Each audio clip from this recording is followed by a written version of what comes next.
I died when I was 15 years old. I drowned out in the ocean. More specifically, I was out beyond the waves on a blow-up raft. It took some energy to get out there, so I'd turn around and I was facing the beach, and since it was my first time in the ocean, I didn't realize the fact that waves come in sets and they break progressively closer to the shore. And then after 7 waves, it goes back and breaks further out again. And so I'm sitting there watching these waves breaking further and further away from me, and I'm thinking, I'm just fine. I'll sit here and bob up and down and watch the world rotate for a little while. When all of a sudden I've got this wall of water coming down over the top of my head and falling in front of me. And it hadn't broken yet, so it didn't make any noise. I had no forewarning that there was going to be any kind of water involved coming down on top of my head. Didn't have a chance to catch a breath of air, take up, hold my breath, nothing. Just suddenly found myself underwater, opened my eyes and saw nothing but sand swirling everywhere. Had no sense of up and down, couldn't see anything. I wouldn't have known which way was up except for the fact that I wound up landing face first in the bottom of the ocean. And when my face hit the sand on the bottom of the ocean, then I knew which way is up. So I turned around, pushed off the bottom, and bolted for the surface. And mind you, I hadn't had a big breath of air to hold me to, I broke surface and caught a breath of air only to see another wall of water come down on top of me again. Got pushed right straight back down to the bottom again. It didn't take too many of these trips, and I was pretty worn out and starting to get extremely panicked, which of course depletes your oxygen and you don't have enough of, and that whole thing kind of spirals. I'm not sure how many times I went down,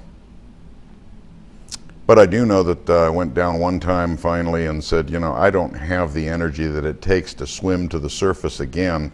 If I don't get to the surface this time and get air and stay on the surface, I can't do this again. I don't have enough energy left. And I broke surface and got some air, and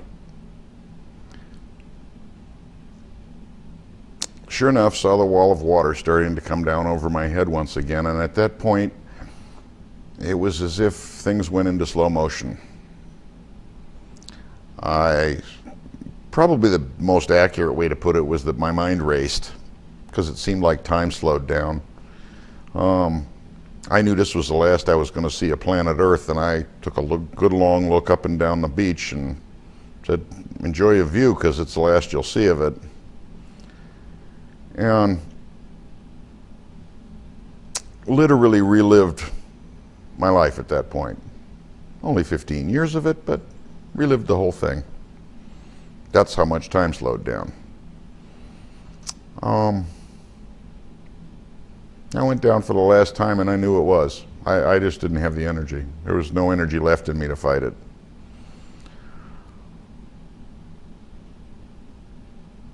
And at that point, this incredible, profound sense of peace overcame me. Somehow I had this sense that I was going to be okay. No harm was going to come to me.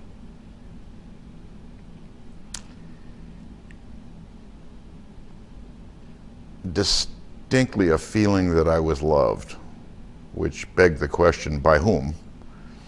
And at that point in my life, I was a profound agnostic. I just couldn't tell you if there was a God or not. As far as I was concerned, I didn't have enough information. So it wasn't like I carried with me this belief in God, that God was going to make everything okay. Which makes it all the more interesting that I had this sense of profound peace and the feeling of being loved, because it begged the question, by whom? Well,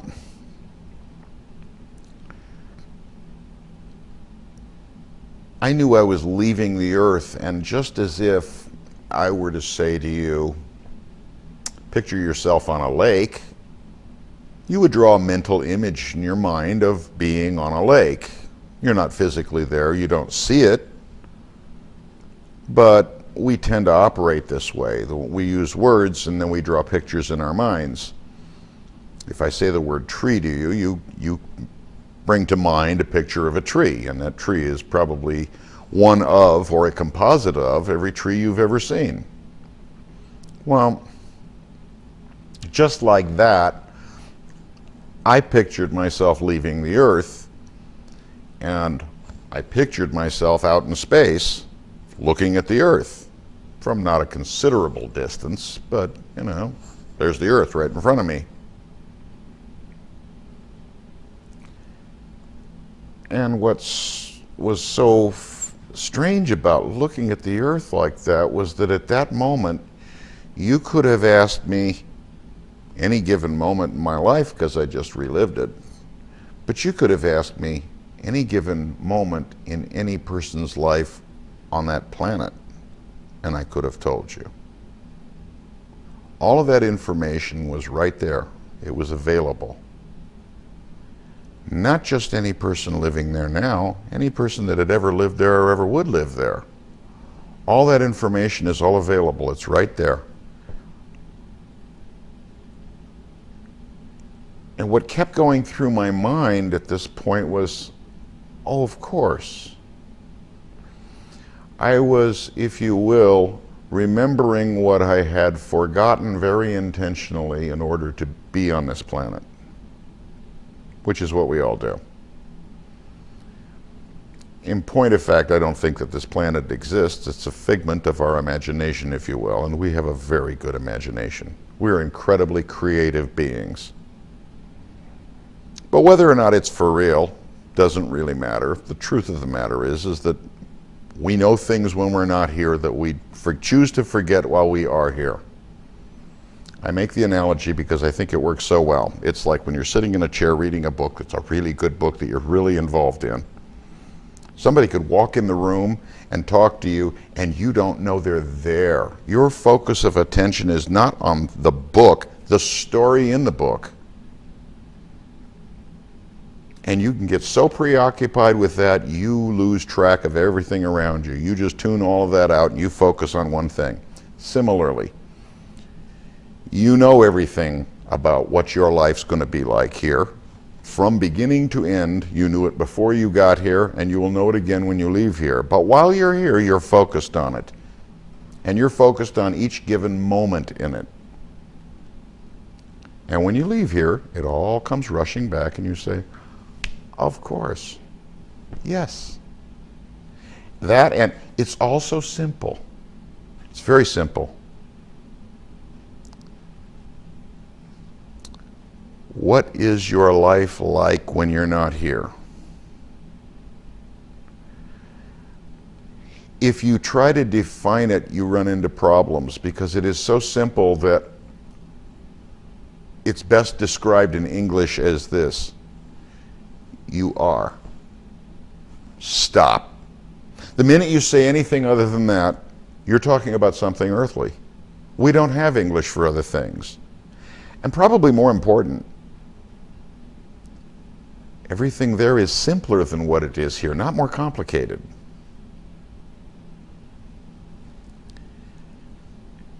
At that moment, I no longer had any awareness of any of my senses. I didn't have a body. I didn't see anything. I could picture the earth in my mind, but I didn't see the earth. I didn't see blackness. That's seeing something. I saw nothing. There was no sight. There was no touch. There was no taste. There was no smell. There was no feel. Didn't have any of those senses at all. And yet, my brain was functioning, my mind was functioning. That which occupies my brain was functioning. And certainly you could still think in English, although English became quite irrelevant at that point because it didn't describe anything of what was going on. And of course, foremost on your mind is that all of your senses have just been cut off. Well, not quite all of your senses. Your sixth sense is still working very well. I say still working because your sixth sense is working while you're here.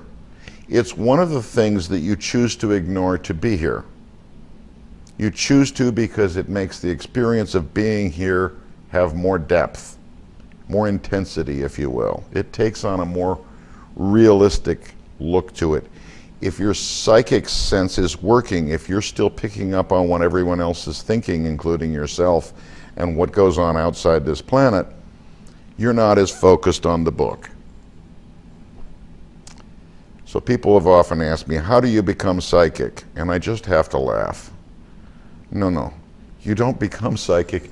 You are psychic. You forget that you're psychic. You let go of your senses here, and your sixth sense is still right there, and you have got it at all times. And it is not something that you do. It's that you stop doing this. So people look to try to figure things out psychically, and they think there's some effort you have to make. No, you stop making an effort. It's the exact opposite of what you would expect. You stop thinking about focusing here. You stop thinking about your sensory input here. You stop thinking about a whole frame of reference of being here. Meditation is wonderful for this. It centers you, if you will, in source. You let go. Basically, people, when they tell you to meditate, they'll say, you just sit in one place, close your eyes, try and just ignore all sensory input and say, I am. Excellent. That is source. Very definitely.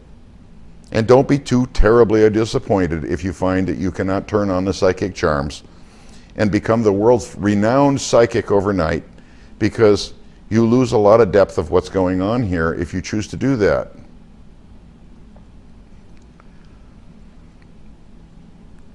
For the moment, back to where I was. I'm out in space and I'm looking at the Earth and I'm knowing what's going on with everybody's life in it.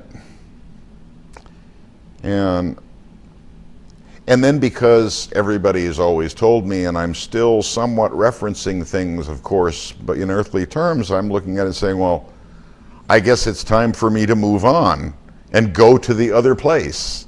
So in my mind, I pictured turning away from the Earth and going out into space. In point of fact, I did not go anywhere. I was not in a space. I was not out in space. I did not head for some planet. That's the way I pictured it in my mind, because all of a sudden all your senses are cut off and you feel very disoriented, so you try to reference things in a way that you're accustomed to.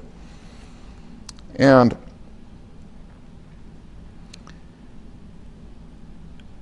of course you're wondering, where am I going next? I don't have a direction.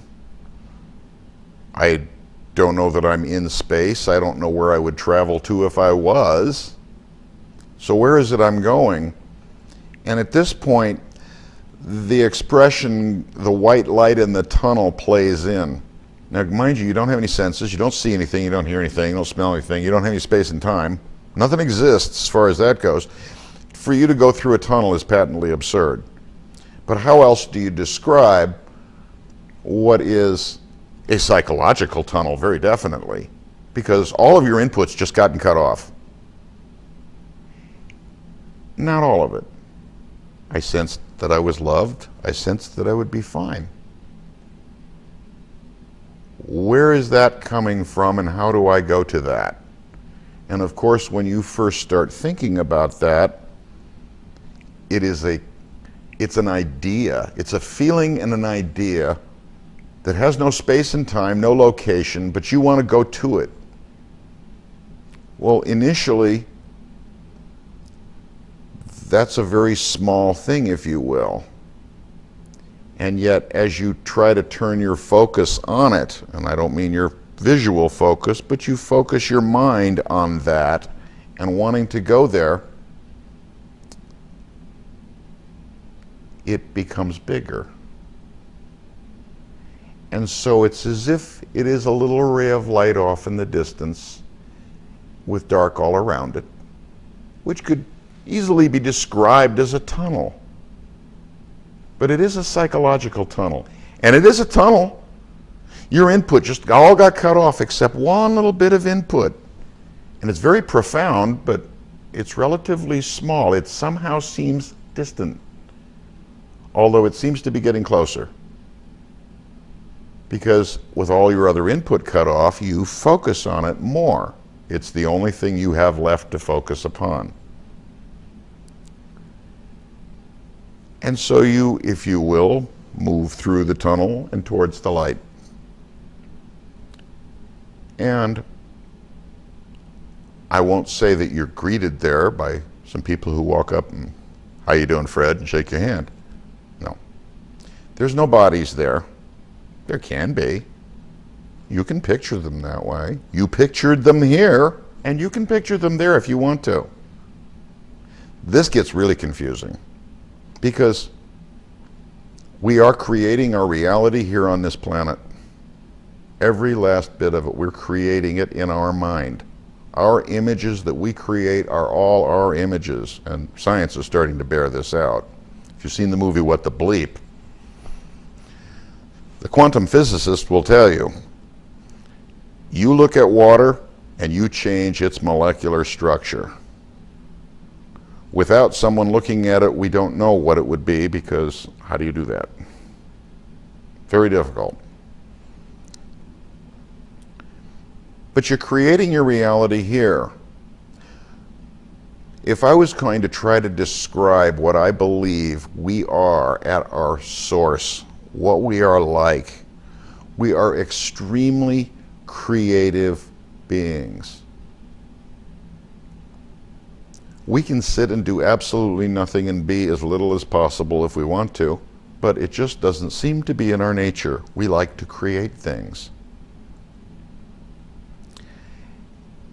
And if you made the analogy that your life was like a movie that you made, where you picked all of the characters and the actors to play in your movie, and you wrote the script out and said, this is what I want to have happen and how I want it to be, that would be a very good analogy.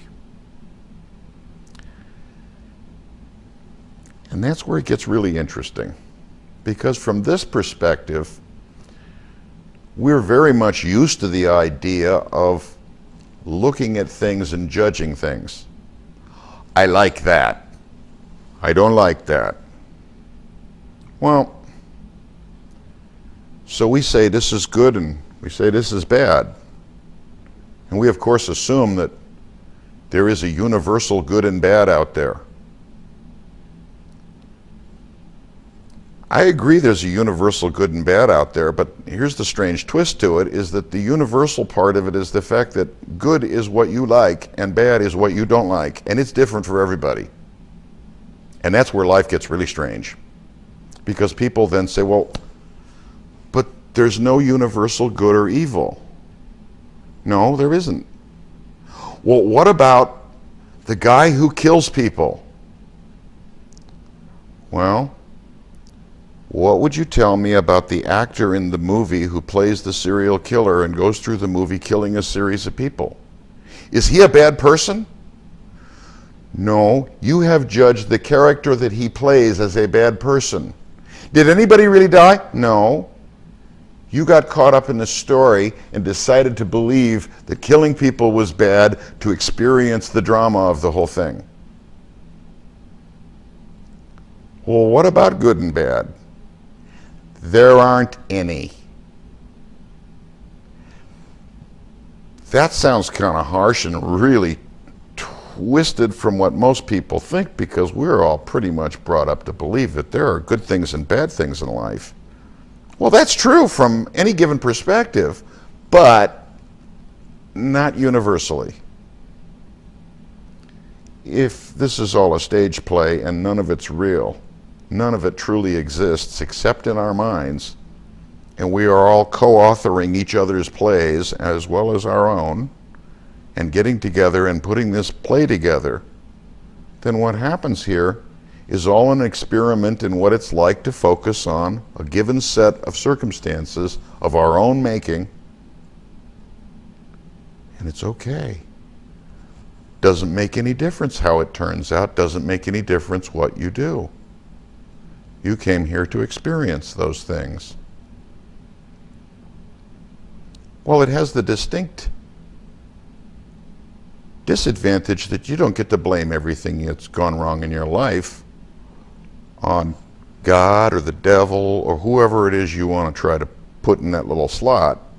If in point of fact, you're the author of it all, and that you agreed to it all long before you came here, it has the distinct advantage that you can never be a victim unless you chose to be one. And even then, you aren't truly a victim. You're experiencing what it feels like to be one, but you aren't. This has got a real distinct advantage to it if you think about it, because you have nothing to fear. Which is a lot better way to live your life than running around scared all the time that you could become a victim. There are things out there that could happen to you that are beyond your control. Well, in the first place, what I experienced tells me that that's not the case. But just as a practical matter here, we both hope that that's not the case, because if it is, you could be a victim. And in my world, I can't be. Which world would you rather live in? As a practical matter, I'd rather live in my world. Now, these things were obvious to me when I was there. No, I didn't get met at the pearly gates. No, I wasn't in heaven. No, I wasn't in hell. No, I wasn't in purgatory. I was in a wonderful place.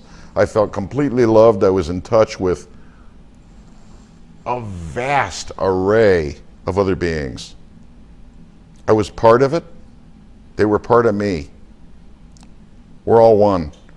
If I was going to try to address the question of whether or not there is a God, I would say to you that if there is a God, first off, what you're doing in your playtime on this playground, he doesn't care about any more than your mom worries about what it is you're doing on a playground if you're simply out there playing a game of ball and nobody's getting hurt and there's no problems.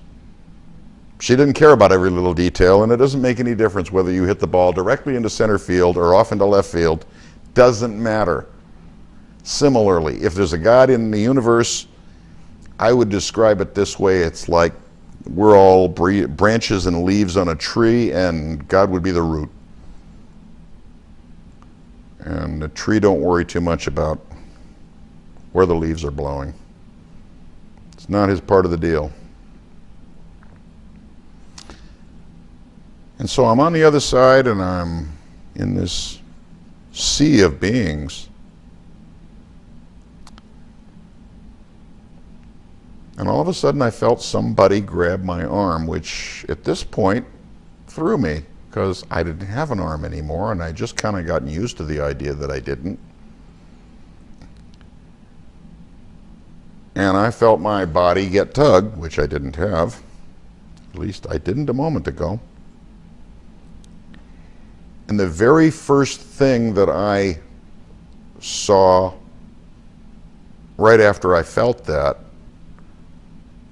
was my eyes open, looking at the beach, and I'm in a wave and being pushed towards the beach. And my arm has been released. I didn't feel my arm being held while I was seeing this side. So I felt somebody grab my arm while I'm on the other side, and the next thing I know, I'm opening my eyes and I'm in a wave and headed for the beach in a wave, and no one's got a hold of me.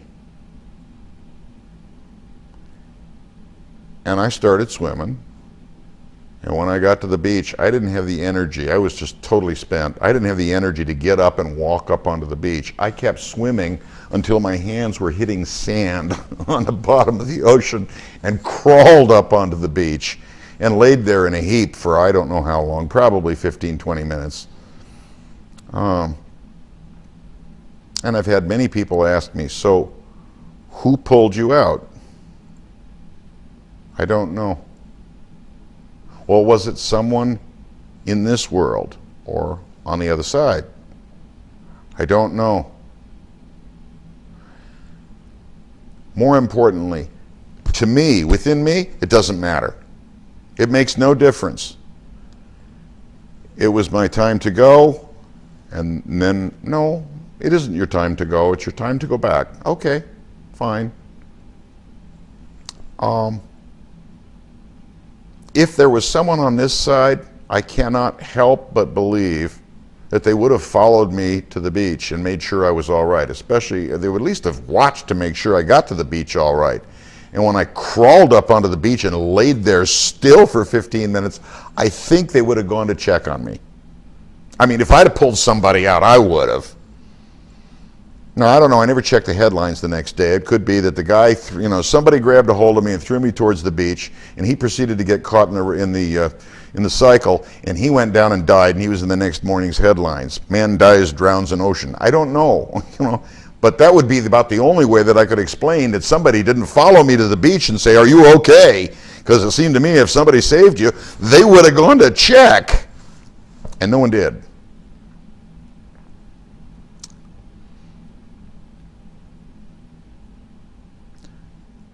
I can tell you I've never looked at life the same again.